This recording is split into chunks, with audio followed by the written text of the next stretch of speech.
I am not going to discuss any internal conversations with the White House with you, Ranking Member. I noticed that. What's the secret? Why do you want to keep this secret? The American people don't know the rationale behind the deployment of National Guard troops in my state. The word is, and I think it's been confirmed by the White House, they are going to transfer Texas National Guard units to the state of Illinois. What's the rationale for that? Yeah, Chairman, as you shut down the government, you voted to shut down the government, and you're sitting here, our law enforcement officers aren't being paid. They're out there working to protect you. I wish you loved Chicago as much as you hate President Trump. And currently, the National Guard are on the way to Chicago. If you're not going to protect your citizens, President Trump will.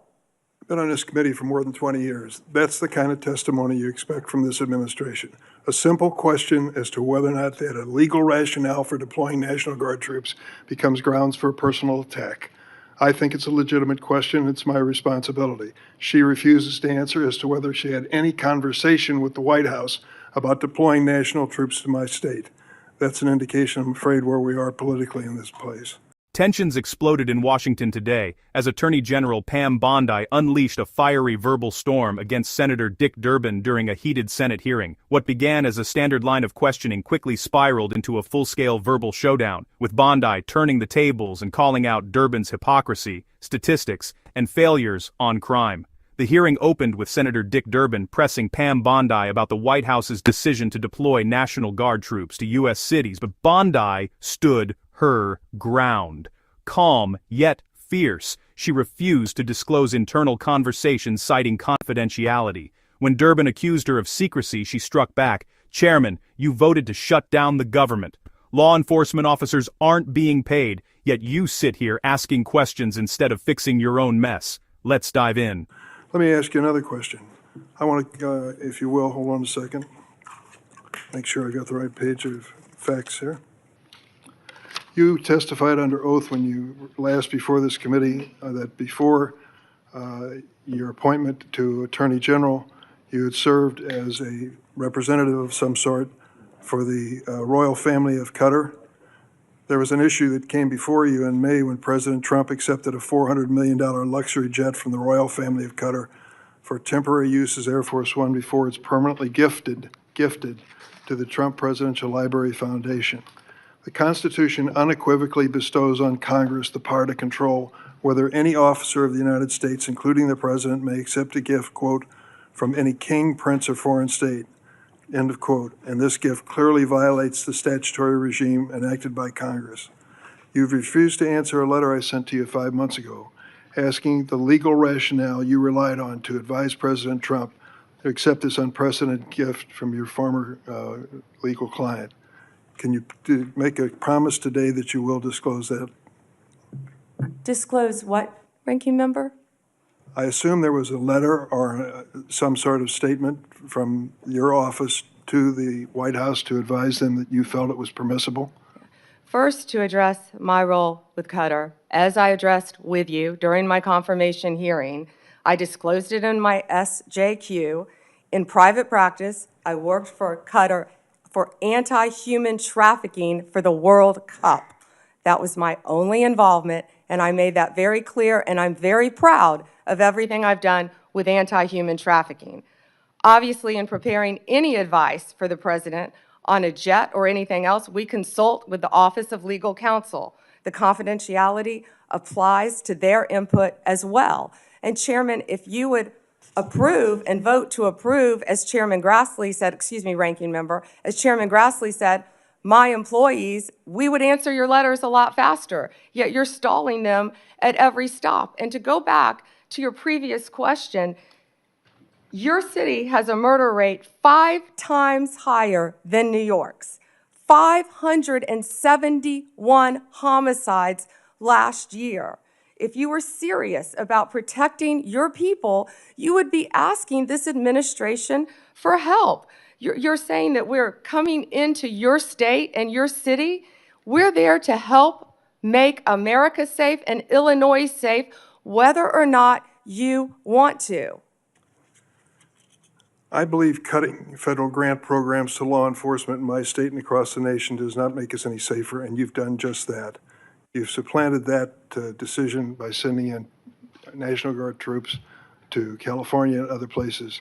That is a situation where the governors have not asked for that help. If you truly wanted to do this on a bipartisan basis, you wouldn't defy a governor, you would work with them. I'm prepared to do that. I'm prepared to work with this administration.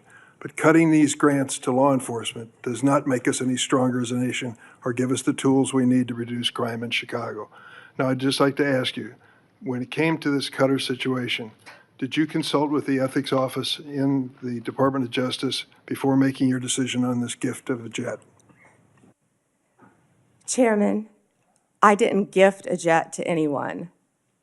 My Office of Legal Counsel provides confidential advice to the President, to the White House, period.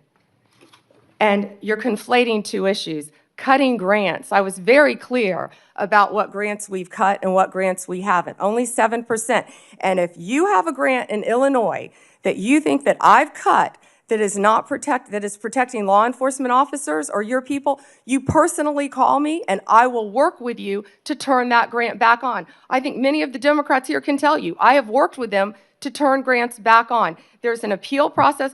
Tell me a specific grant that I have turned off in Illinois that would help law enforcement, and I will work with you. But you have not done that. Did you and take again, a look? the National Guard is on the way right now as we speak. Oh, by the way, so is Director Patel and Deputy Attorney General Todd Blanche. You're sitting here grilling me, and they're on their way to Chicago to keep your state safe. Madam Attorney General, it's my job to grill you.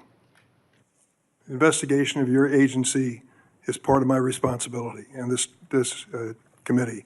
You may not like the experience, but others have weathered the storm and answered questions in a respectful manner. Can you tell me the grants, Yes. Ranking Member, please? Take a look at the president's budget on HIDA grants. What happens to it in his proposed budget? I'd be glad to meet with you on the It's grants. cut by 1/3 from $300 million to 196. That's one example of a grant that works, and your administration has suggested cutting it in the budget lies ahead. As the gavel came down and the hearing drew to a close, one thing was certain: Pam Bondi walked away, not as the one under fire but as the one in full command. From start to finish, she demonstrated exactly why she's become one of the most formidable figures in modern American politics. Calm under pressure, unshaken by aggression, and armed with facts, Bondi transformed what was intended to be a political ambush into a powerful moment of truth and leadership. Throughout the heated exchange, Senator Dick Durbin tried to corner her with insinuations and loaded questions, but every attempt only exposed the weakness of his arguments. When he accused her of secrecy, she reminded him that confidentiality in matters of national security isn't corruption, it's professionalism. When he attacked her over the deployment of the National Guard, she turned it into a conversation about leadership and accountability, pointing out that while politicians argue, real people in cities like Chicago are suffering from rising crime. Bondi's fiery rebuke, "I wish you loved Chicago as much as you hate President Trump," wasn't just a clapback, it was a statement that echoed across the nation. She put the focus back where it belongs, on the safety and well-being of the American people, not political theater. Even when Durbin shifted to accusations involving Qatar and alleged ethics violations, Bondi was unshaken. She stood her ground, explaining her past work against human trafficking, and calling out the senator's hypocrisy for ignoring far greater scandals within his own party. Her command of the facts and refusal to be intimidated showcased a rare quality in Washington: strength with principle. And, when the discussion turned to the Epstein case, Bondi exposed the double standard once again. She reminded the committee that Democrats had fought against releasing the Epstein flight logs for years, and questioned why Durbin suddenly cared now that political optics were involved. Her refusal to engage in baseless speculation showed her commitment to law and evidence, not to rumor or politics.